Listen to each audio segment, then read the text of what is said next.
Item 70, the hair item, 75. 75, and items 81 and 93 together, because I believe each of those should take between 30 and 45 minutes. I believe we can do both and still finish by 6 o'clock tonight or thereabouts. Therefore, I would be, my recommendation, take up the public hearing first, where people have been waiting. So please read agenda item 75 75. on the public hearing. The public hearing on item 75 is now open. Item 75 is a motion to enact ordinance pertaining to the County Human Rights Act and amending section 16.5-3 of the County Code of Ordinances, providing for the protection of hairstyles as a trait of race. And there are currently 9 speakers for this item. Mayor, Okay, I'm happy to, I want to move it when, at the Yeah, time. we have public speakers. You can move it at the conclusion of that. But first, Commissioner Holness. Since it's my item, I'd like to start and close it as we customary do. That's Thank why I you. called on you, sir. Go ahead. We have staff, if you have that video from Joan Reed, as I'd asked earlier, would like to open with that item. I was unaware we were having a video. Is that okay? Something, yes, so this came up, we were notified this morning that someone submitted a video, different than our process, but our staff did a workaround, they're able to show it, so. Good. All right. Whoever's back in the video thing, please show, yes. And this is my How opening long is the statement. video? It's my opening statement, How long is the video? about 3 minutes. Okay. Okay. Whoever's back, please show the video.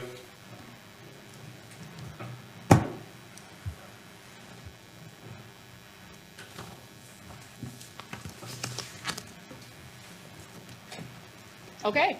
Hey, South Florida friends. This is Joan Reed. I host a show called The Readout on MSNBC.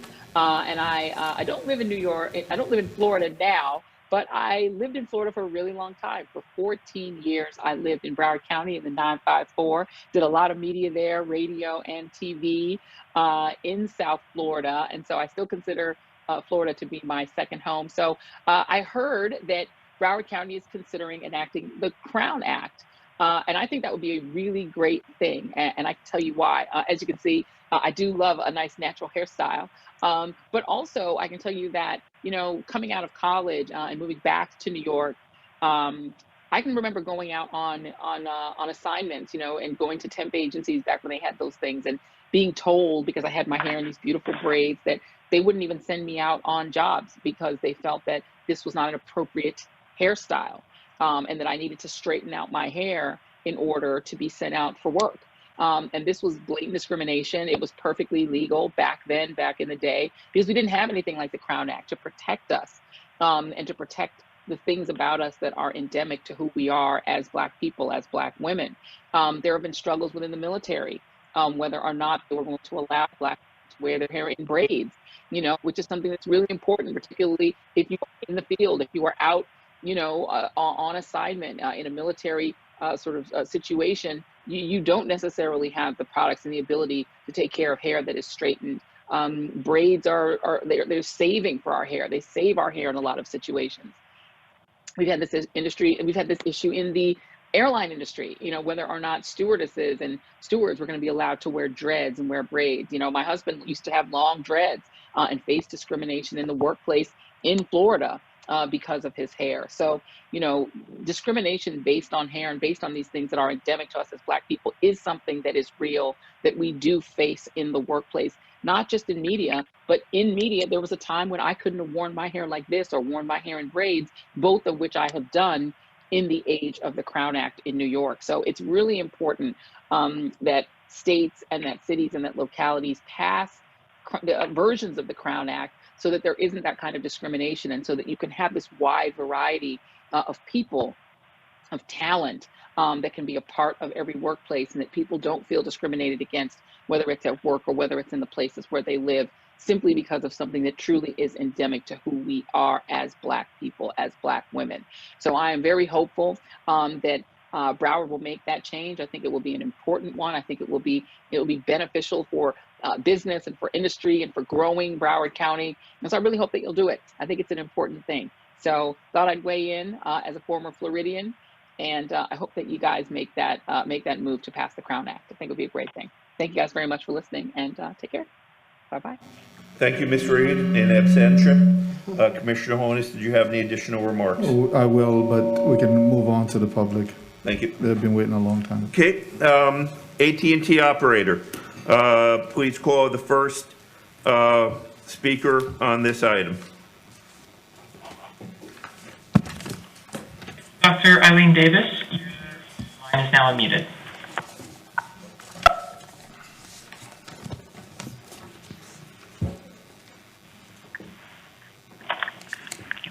Eileen Davis, your line is unmuted. You can talk now.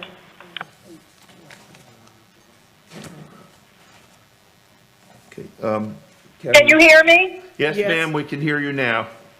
You're recognized. I was going to ask Thank the you. county attorney. I'm Eileen Davis Jerome. Dr. Eileen Davis Jerome, President of the United Nations Association of Broward County, Southeast Regional Representative for the National Council of United Nations Association, and a member of the Wafuna Committee, World Federation of UNAs, member of the Broward County Human Rights Board and Broward Refugee Task Force, as well as international educational consultant and founder for Institute for Multicultural Education. I support the Crown Act on behalf of myself as well as others in institutions that I am a part of. I want to thank Joy Reed, and I want to thank our County Commission for entertaining this. Thank you, Commissioner Holness, for bringing this to our attention. We support the Universal Declaration of Human Rights, and looking at the first 5 articles, I would say that for too many years, people of color, specifically women, have been victims of having to use dangerous chemicals to straighten their hair in order to comply with the workplace. I also want to state that it's been my opinion that what we show to our children, they learn by what they live. And seeing their parents subjected to this torture goes from generation to generation. Our children lose time in school because of lateness due to having to handle their hair so that they feel comfortable within the environment that accepts or has historically accepted straight hair. Looking globally and thinking locally, the ban or the unconscious bias towards natural black hair texture Ma'am, if you can wrap up, begin wrapping up your remarks. And I want to thank the Broward County Commission for passing CEDAW earlier, the Convention on the Elimination of All Kinds of Discrimination Against Women, and also enacting the ordinance on human trafficking. Ma'am, you need to begin wrapping up your remarks. I would love to report to the UNA that we have also supported the ordinance for the Crown Act. Thank you so much. I yield. Thank you. The commission will stand in informal recess for a few moments until we regain a quorum. We are 1 member short. If I can ask one of the commissioners in the back to please return, we are 1 member short of an in-person quorum. We'll be in informal recess for a matter of 30 seconds or so. And also enacting the ordinance. We are 1 person short of quorum. We have a quorum again. AT&T operator, please call the next speaker. All right, By the Jasmine. way, and let me make an announcement to all of the speakers. Unless I'm wrong, this is going to pass overwhelmingly or unanimously, so you may wish to consider that when you make your remarks, that you're preaching to the converted. So, okay, AT&T operator, please call the next speaker. Jasmine Denise Shirley, your line is unmuted. Please go ahead. Thank you very much, and good evening, Mayor Geller, Commissioners, County Administrator Bertha Henry. My name is Jasmine Shirley. I'm a retired healthcare administrator and a member of the Social Action Committee of the Broward County Alumni Chapter of Delta Sigma Theta. I also am a part of other organizations, and we have closely watched this issue. I'm very happy to know that you are all in agreement. I want to thank everyone involved, including the Human Rights Board, Commissioner Holness, as well as any others who have come on board and are recommending that we follow through with support of the Crown Act. Thank you very much, and have a wonderful. Thank you, ma'am. I must say that was a wonderful speech. AT&T operator, please call the next speaker. Mikhail Valbrun. Good. Good afternoon. Good afternoon, ma'am. You're recognized. You have 2 minutes. Good afternoon, Mayor, Vice Mayor, and Commissioners. My name is mikhail Balaban Pope. I'm here to speak in support of the motion to enact ordinance for the protection of hairstyles as a trait of race. In alignment with the work of the Crown Coalition that resulted in the U.S. House of Representatives passing of the Crown Act, I urge the Commission to address discrimination against a person because of their natural or protective hairstyle. Black, Indigenous, and people of color have long struggled in the United States to live freely in their skin and with the associated physical traits inherent in their race or ethnicity. This includes hair texture and traditional and protective hairstyles. Black people in particular have been the target of discrimination for the natural presentation of black hair. This discrimination, which plays out in the workplace, in schools, and in the larger community, has a detrimental impact on the adults and children who experience it, as one of the speakers spoke of earlier, including a negative economic impact when it is used as a determinant for accessing employment, housing, education, and other resources. Natural hair texture and traditional or protective hairstyles are part of ethnic group identification and should not be deemed unprofessional or unacceptable. They should not be the focus of workplace or school policies, and certainly not cause for discrimination in any arena. Associating black natural hair texture and traditional and protective hairstyles with being ungroomed or unkept is based on the Eurocentric norms that we have long adopted in our society. As a black professional woman myself, I have had the pressure to conform to these norms. While I couldn't change my skin color, the closest I could get to whiteness was to chemically treat my natural hair for the acceptable look. And while hair straightening and other hairstyles are options that all women and men have as a choice, regardless of race, it should not be expected or demanded of some. So, as a member of the Human Rights Board, I do see this ordinance as a related issue to our work in Broward County and stand poised to support it in that role if approved. I thank you for the consideration and for the opportunity to speak. Thank you, ma'am. We appreciate your testimony. AT&T operator, please call the next speaker. Trisha Gay Bar, your line is now unmuted. Good afternoon. My name is Trisha Gay Cottrell. I am president of the Caribbean Bar Association. It is my pleasure on behalf of the Caribbean Bar Association and Caribbean Americans living and working in Broward County to voice support for this very, very important amendment to the Human Rights Act. You know, Broward County has demonstrated that it is a county, a leadership body that is committed to eliminating bias, racial bias that's implicit or explicit, and as has been said by many others who have spoken before me, the issues related to discrimination as it relates to persons of color wearing their hair in its natural form is one. This is another move to do just that, to remove the bias that exists. I just want to make the point that, you know, sometimes in the debate, it's suggested that wearing your hair naturally, the way it grows out of your scalp, is merely a cultural characteristic. We, as members of the Caribbean Bar Association, stand with the fact and the view and the norm that it is rather an immutable characteristic, and that is why this deserves protection under the law, and so we support the amendment and we commend the Commission for this move. Thank you.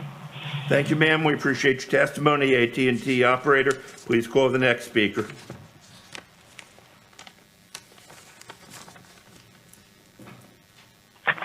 Michael Raynor, your line is now unmuted. Please go ahead.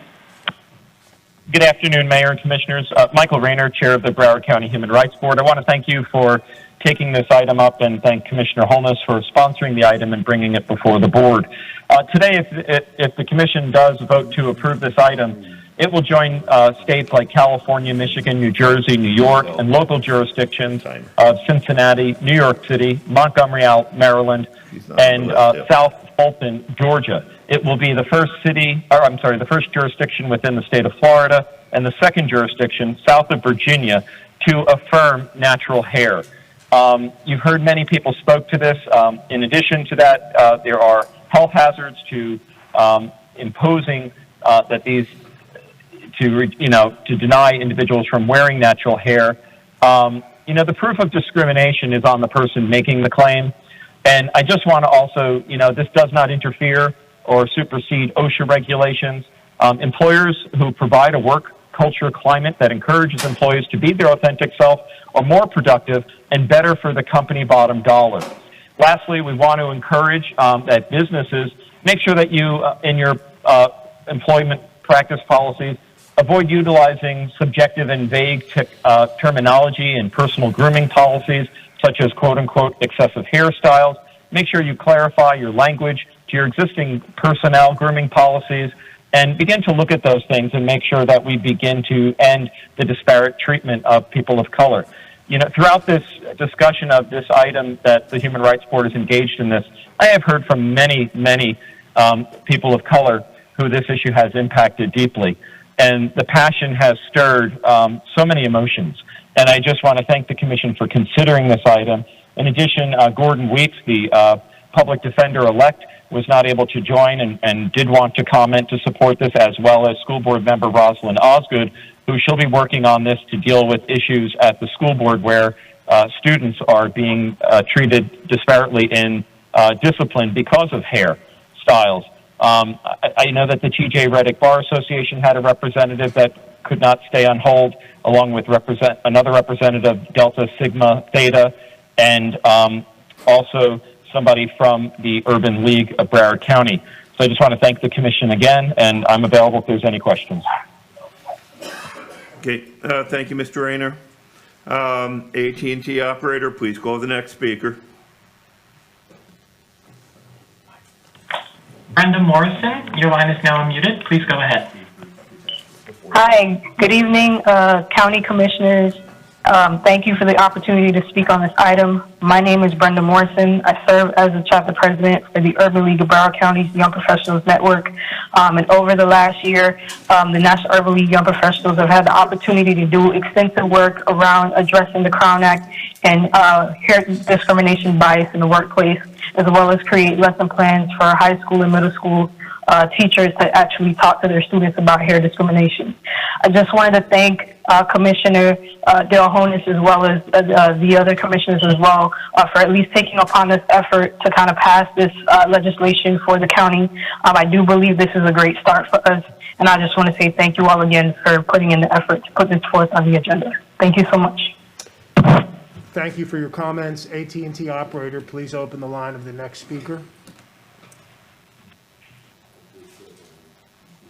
If there are any other pre-registered callers on the line wishing to speak, please press #2 to raise your hand.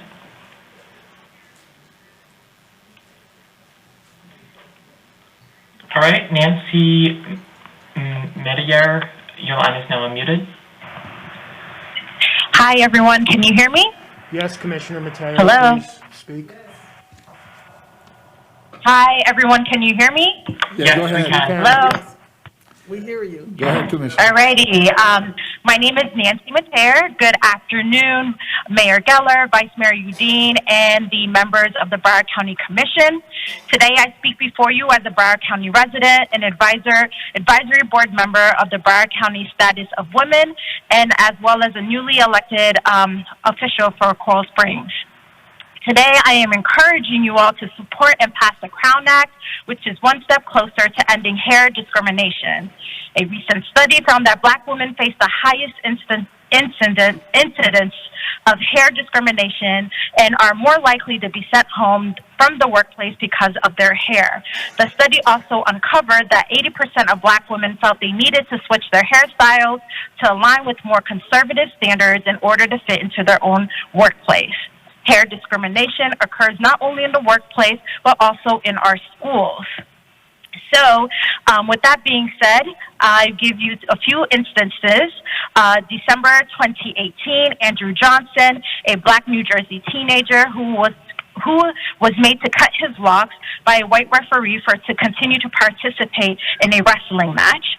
In January 2019, Nancy Mateer, a Black mayoral candidate, was asked by a white resident, "How attached are you to your hair, and are you willing to cut it?" And as recently as January 2020, DeAndre Harold, a 18-year-old at Barbers Hill High School in Texas, was suspended from school for his locks he started growing in the 7th grade in the same school district. He was facing possibly missing his high school prom and graduation. He has then withdrawn from the school district and enrolled elsewhere. Many Black people in the United States face barriers of judgments in the workplace where they display their natural hair. Natural hairstyles have long been the target of deep-seated stereotypes about Black people and their hair, mainly that Black hair is unclean, unprofessional, or unkept. In particular, for Black women like myself who wish to succeed in the workplace, these stereotypes often compel them to undertake costly, time-consuming, and harsh measures to conform their hair to a predominant Eurocentric culture. I believe that these policies and practices have no place in American society, and I encourage you to take a stand against hair discrimination.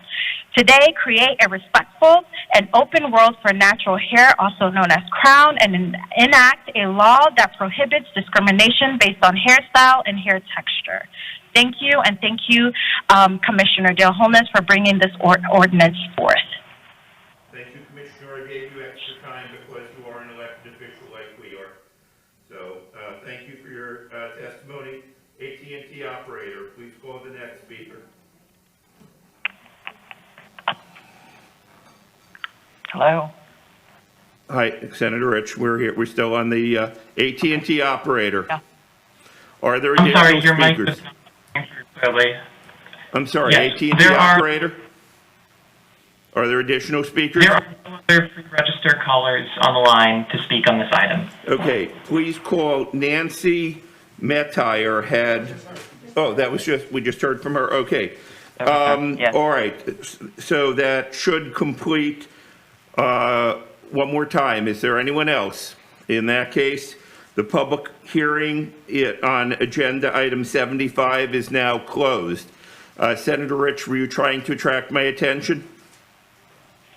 No, it just seemed like the phone went dead, that's all. I got you.